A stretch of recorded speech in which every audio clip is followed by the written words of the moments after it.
Mos jemi brenda një lufte dhe nuk e dim që jemi brenda një lufte, apo janë vetëm teori konspirative? Ne i paraprim në emisionin e kaluar, ku folën për një fenomen i cili nuk po shpjegohet dot nga asnjë prej qeverive të tyre vendeve, fillimisht me Portugalinë, Spanjën dhe pastaj Francën, e cila po goditet nga vala e dytë e blackoutit energjisë, e cila është një blackout që prek të gjitha shërbimet publike, përfshi këtu dhe spitalet, transporti po bankat e kështu me radhë.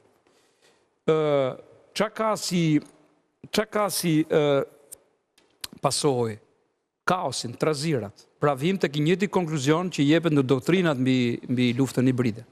Një kolonel nën kolonel i ushtrisë amerikane ishte e pari që e përmendi, në fakt njihej me termin luftë asimetrike, pastaj ishte general Gerasimov rus, i cili në vigjilje të pushtimit Krimes propozoi që kjo të kthehet në doktrinë.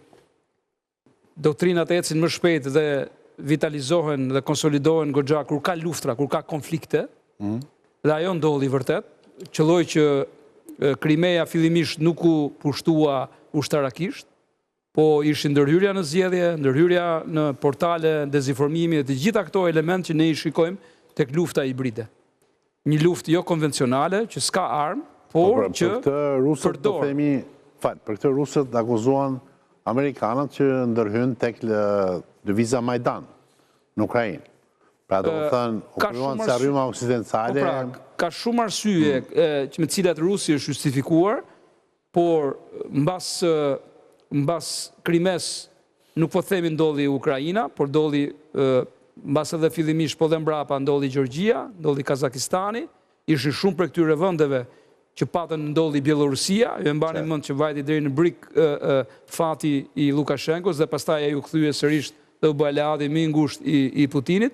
Pra patën shumë nga këto ndikimet, po na ndodh tani lufta hibride në Rumani me zgjedhjet presidenciale, na ka ndodhur në Slovaki, po ashtu, në Bullgari ndodhi e njëjta gjë, pra ka në Moldavi.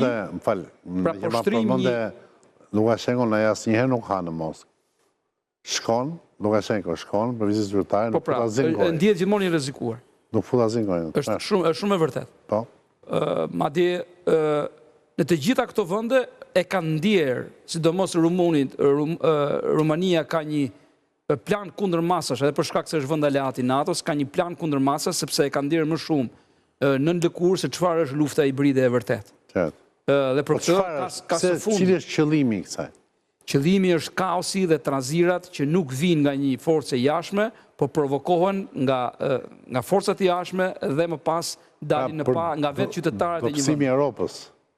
Dobësimi i Evropës. Dobësimi i Evropës, zhgënjimi për infrastrukturat moderne të tyre dhe shplarja e trurit të qytetarëve, që ky nuk është regjimi i duhur, qeverisja e duhur, mbas edhe demokracia e duhur, duam një mbështetje tjetër, perëndimi po dështon, dhe të gjitha janë këto forma hibride për të ndryshuar kahon e gjithë bindjeve që ka sot popujt perëndimor dhe për të parë më mirë nga lindja.